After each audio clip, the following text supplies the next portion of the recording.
बिस्मिल्लाहिर्रहमानिर्रहीम। Soil dynamics या जियो technical earthquake engineering. Earthquake के दौरान सॉइल में वेव्स प्रोपेगेट करती हैं। वो इसलिए कि जब भी कोई सडन लोडिंग आती है सॉइल के ऊपर, सडन अर्थक्वेक लोडिंग, सपोज़ ये एक फॉल्ट है, इस पर कोई सडन रप्चर हुआ या कोई सडन डिस्प्लेसमेंट हुई, उसकी वजह से जो बिल्कुल एडजेसेंट ग्राउंड है वो डिफॉर्म होगा, इधर डिफॉर्मेशन आएंगी। उसके बाद थोड़ी इधर ये ग्राउंड डिफॉर्म होगा, उसके अगले टाइम इंस्टेंट पे ये वाला ग्राउंड डिफॉर्म होगा, उतनी देर में ये वाला रिलैक्स हो चुका होगा। इस तरह डिफॉर्मेशंस वेव की सूरत में अलॉन्ग द ग्राउंड मूव करती हैं during an earthquake. In waves को स्टडी करने का मकसद होता है ग्राउंड एक्सेलरेशंस का पता लगाना अर्थक्वेक के दौरान, क्योंकि एक्सेलरेशंस अगर पता है तो यानी हमें फोर्स पता है। Force is equal to mass into acceleration. Force पता है तो यानी स्ट्रेस हम पता लगा सकते हैं, और स्ट्रेस और सॉइल के सी और फी कैरेक्टरिस्टिक्स हमें पता हों तो इस सब से मिलके स्टेबिलिटी एनालिसिस किया जा सकता है। स्टेबिलिटी ड्यूरिंग एन अर्थक्वेक, अगर ग्राउंड एक्सेलरेशंस पता हों।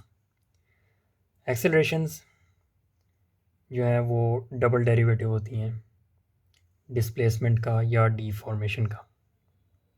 तो अगर वेव प्रोपगेशन के दौरान जो डीफॉर्मेशंस आ रही हैं वो हम पता लगा लें तो हमें एक्सेलरेशंस पता लग सकती हैं। फिर एक्सेलरेशंस बाकी स्टेबिलिटी एनालिसिस में इनपुट के तौर पे इस्तेमाल होती हैं अर्थक्वेक स्टेबिलिटी एनालिसिस के लिए। लॉन्गिट्यूडनल वेव्स जो हैं they are waves that travel along the length along the surface of the ground, और इसमें जो ग्राउंड को ये ग्राउंड पार्टिकल्स को ऑसिलेट करती हैं along the length along the direction of wave motion, बिल्कुल जैसे साउंड वेव की तरह होता है। उसमें कंप्रेशंस और रेयरफेक्शंस और फिर कंप्रेशंस आती हैं। तो जिस डायरेक्शन में साउंड वेव मूव कर रही होती है उसी डायरेक्शन में पार्टिकल्स ऑसिलेट कर रहे होते हैं।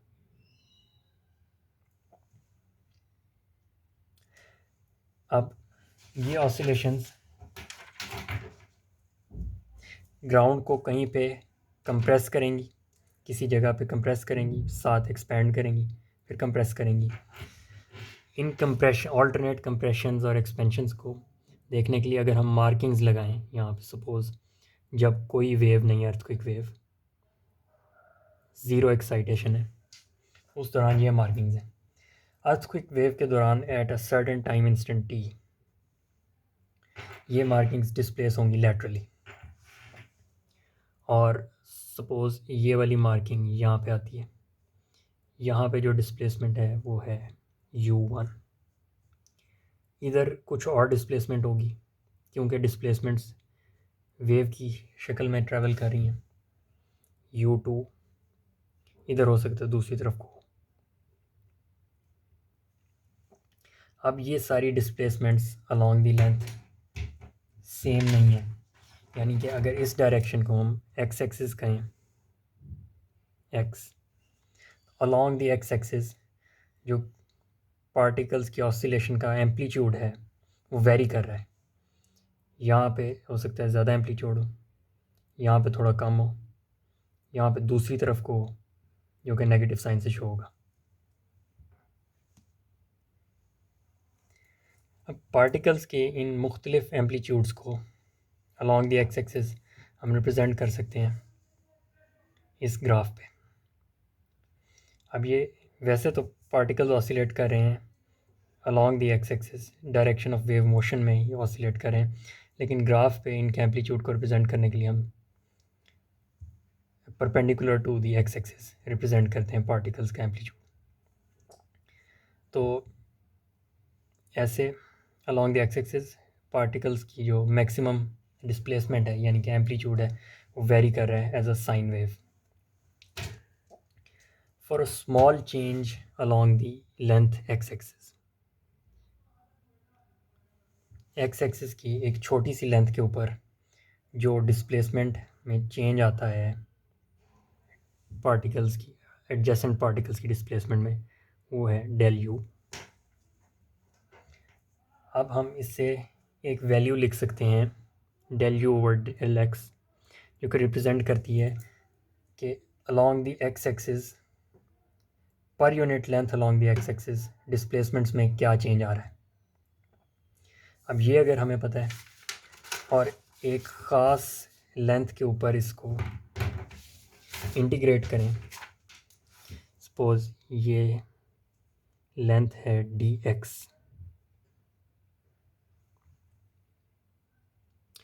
इसमें इस लेंथ के अलॉन्ग टोटल चेंज डिस्प्लेसमेंट में क्या आएगा, that will be equal to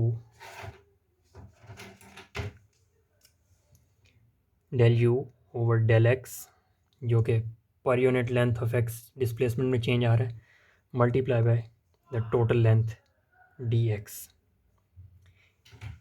ये आ जाएगा कि इस पॉइंट से इस पॉइंट तक जो डिस्प्लेसमेंट में चेंज आई है वो क्या है, इक्वल टू डेल्टा यू।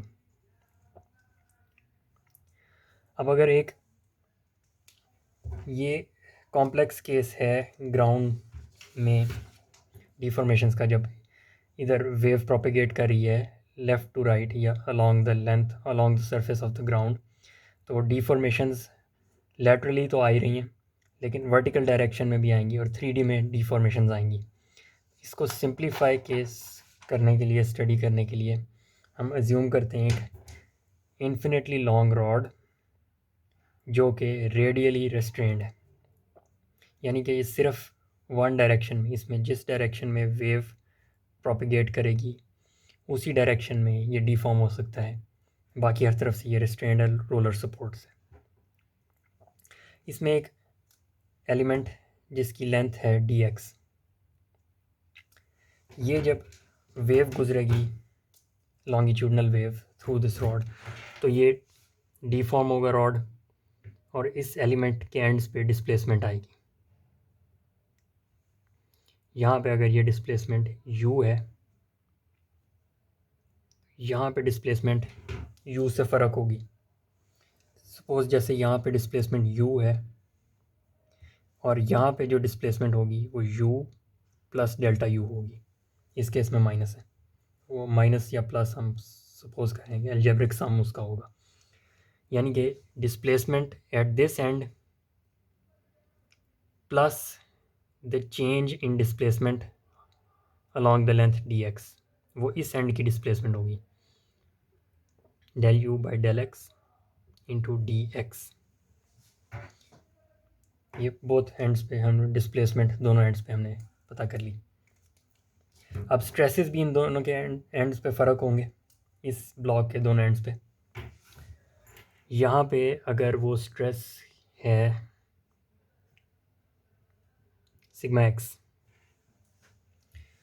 तो इस एंड पे वो स्ट्रेस होगा sigma x plus change in stress along the length d x, क्योंकि डिफॉर्मेशन यहाँ पे और यहाँ पे इस एंड पे फ़र्क है, तो इस एंड पे और इस एंड पे स्ट्रेसेस भी फ़र्क होंगे।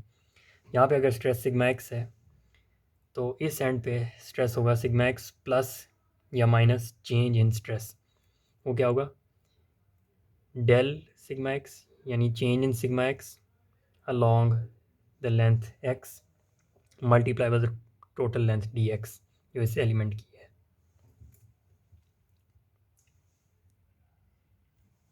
मतलब ये इसकी प्रॉपर्टीज़ हैं इस रॉड की, इसकी डेंसिटी और इसके मटेरियल का इलास्टिक मॉडुलस, पोज़ॉन्स रेशो इस मटेरियल की, और क्रॉस सेक्शनल एरिया रॉड का।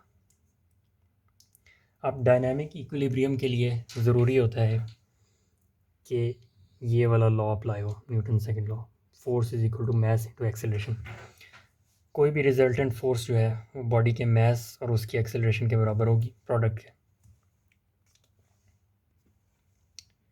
एलिमेंट डी एक्स के लिए, फॉर एलिमेंट डी एक्स, इसके एंड्स पे जो फोर्सेस हैं वो फ़र्क हैं, तो रिजल्टेंट फोर्स इस एलिमेंट पे जो लग रही होगी वो होगी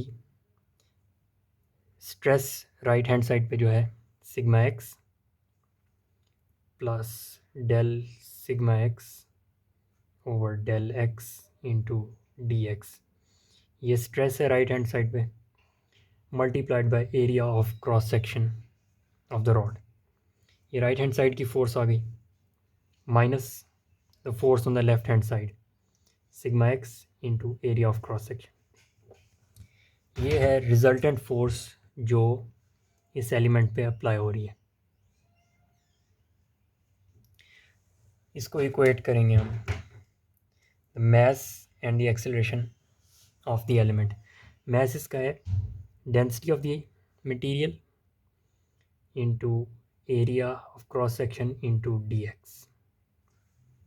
area of cross section into d x volume हो गया, मल्टीप्लाई बाय डेंसिटी, और ये मैस आ गया वॉल्यूम इंटू डेंसिटी से, मल्टीप्लाई बाय द एक्सेलरेशन जो डिस्प्लेसमेंट का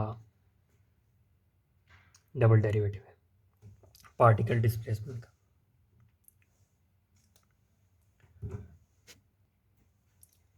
इसको सिंप्लीफाई करने के लिए सिग्मा एक्स इंटू ए ये पॉजिटिव है, ये सिग्मा एक्स इंटू ए नेगेटिव है, कैंसल आउट हो जाएंगे। और दूसरी तरफ ए इंटू डी एक्स, ए इंटू डी एक्स, ये दोनों कैंसल आउट हो जाएंगे। पीछे जो बच गया है वो है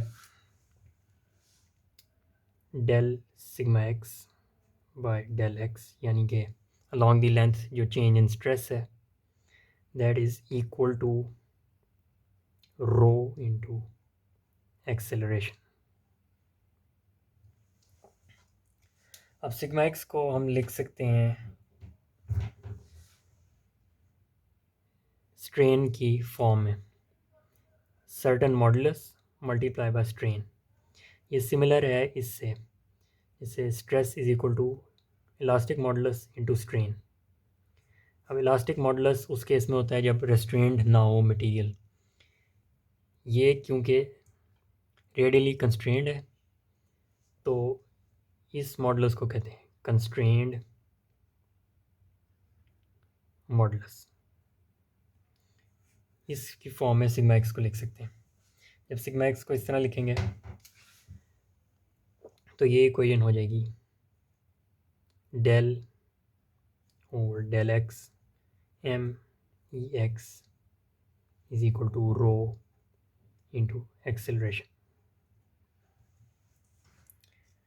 अब जो स्ट्रेन है that can be written as del u over del x. Strain obviously function है एक्स का that is varying along the X axis. Strain को की जगह अगर हम ये वैल्यू इनपुट करें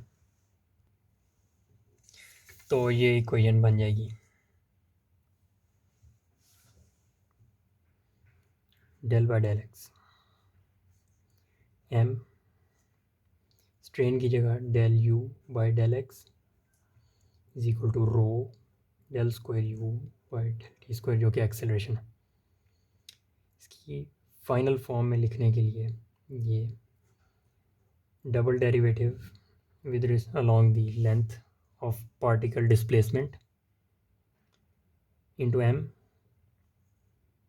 over rho is equal to acceleration। इसको अगर मैं दूसरी इस तरफ ला के लिखूँ ज़रा बेहतर लगने के लिए, एक्सेलरेशन जो है that will be equal to m over rho जो कि कंस्ट्रेंट मॉडुलस है डायरेक्ट, और डिपेंड करता है इलास्टिक मॉडुलस पे। कंस्ट्रेंट मॉडुलस की इक्वेशन भी लिख लेते हैं जो कि है 1 minus Poisson's ratio over 1 plus Poisson's ratio into 1 minus 2 times Poisson's ratio into ई।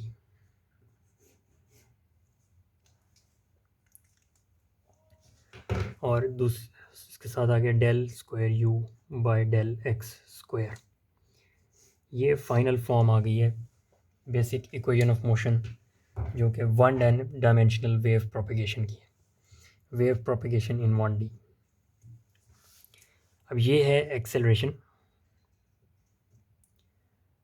इस वैल्यू को हम कहते हैं VP, velocity of shear wave या longitudinal wave propagation.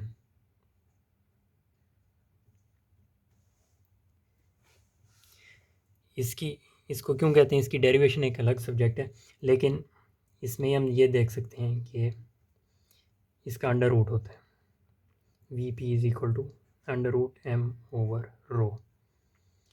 We P directly proportional है एम ओवर रो के, यानी कि एम जो है वो डायरेक्टली प्रोपोर्शनल है ई के। इलास्टिक मॉडुलस अगर ज़्यादा होगा, मटेरियल ज़्यादा इलास्टिक होगा, तो वेव वेलोसिटी उसमें ज़्यादा होगी। इलास्टिसिटी ज़्यादा है, मटेरियल डिफॉर्म अच्छा होता है, तो वेव आसानी से ट्रैवल करेगी। अगर डेंसिटी उसकी ज़्यादा है, तो मटेरियल की रेजिस्टेंस ज़्यादा होगी और वेव वेलोसिटी कम हो जाएगी। तो इससे ये रिलेशनशिप समझ में आ रहा है।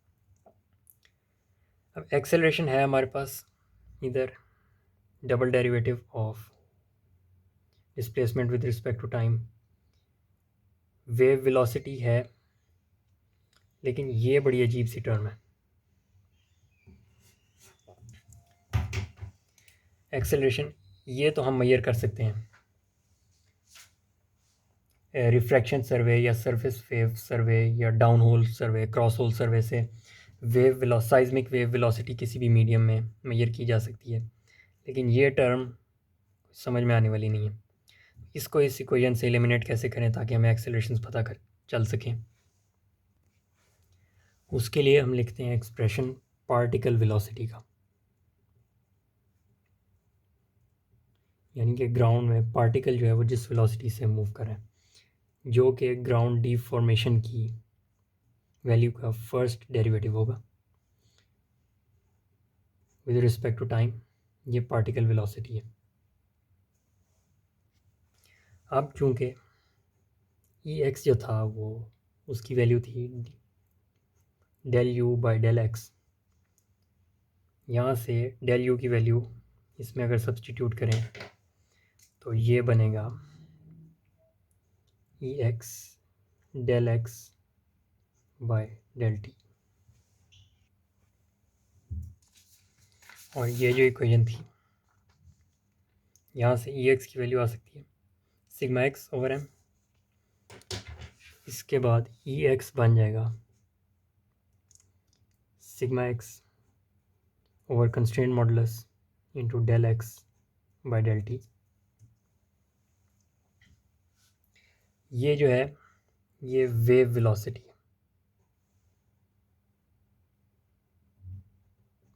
वेव क्योंकि ट्रेवल कर रही है along the X direction, del x कितना डिस्टेंस कवर कर रही है along the X direction with respect to time, ये वेव की वेलोसिटी है। वेव वेलोसिटी को हमने अभी डिफाइन किया था एज एम ओवर रो, फिर यहीं से ही M will be equal to V P square into rho, अगर दोनों तरफ स्क्वायर ले लें, एम की वैल्यू आ गई, सिग्मा एक्स ओवर एम की जगह ये वैल्यू लगा देते हैं we P square into density multiply by wave velocity, इसको कैंसिल कर देते हैं। अब जो फाइनल इक्वेशन बनती है पार्टिकल वेलोसिटी की वो है sigma x over V P into density.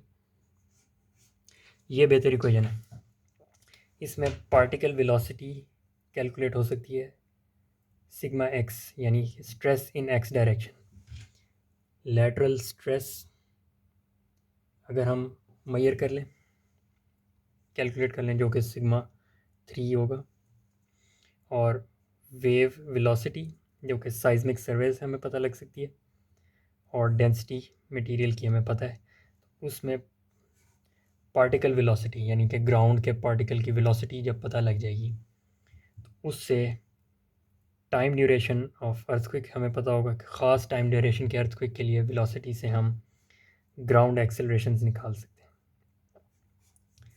Once we know the ground accelerations, हमें जो चीज़ पता करनी थी वो पता चल गई है। अब ये एक्सेलरेशंस इनपुट कर सकते हैं हम किसी भी स्टेबिलिटी एनालिसिस में to calculate the stability of the soil. ये जो इक्वेशन है वेलोसिटी की या एक्सेलरेशन की, ये एक एलिमेंट के लिए है, इसमें एक छोटे से एलिमेंट के लिए। इसको या तो इंटीग्रेट किया जा सकता है पूरे सॉइल पे, लेकिन क्योंकि सॉइल में वेरिएबिलिटी बहुत होती है इसीलिए फाइनाइट एलिमेंट एनालिसिस को इस्तेमाल किया जाता है। किसी भी फाइनाइट एलिमेंट एनालिसिस सॉफ्टवेयर में इस तरह के पूरे सॉइल मैस में मुख्तलिफ पॉइंट्स पे ये एनालिसिस करके हर पॉइंट पे, या हर पॉइंट पे नहीं, काफ़ी ज़्यादा पॉइंट्स पे वैल्यू देता है। इसको शो करते हैं, जैसे ये मैश है सॉफ्टवेयर के अंदर, ये हर मैश एक एलिमेंट है, और अगर ये एनालिसिस साइज़मिक वेव का एनालिसिस हम कैरी आउट करें तो हर एलिमेंट पे जो इनपुट वेव होगी उसका रिस्पांस चेक करेगा।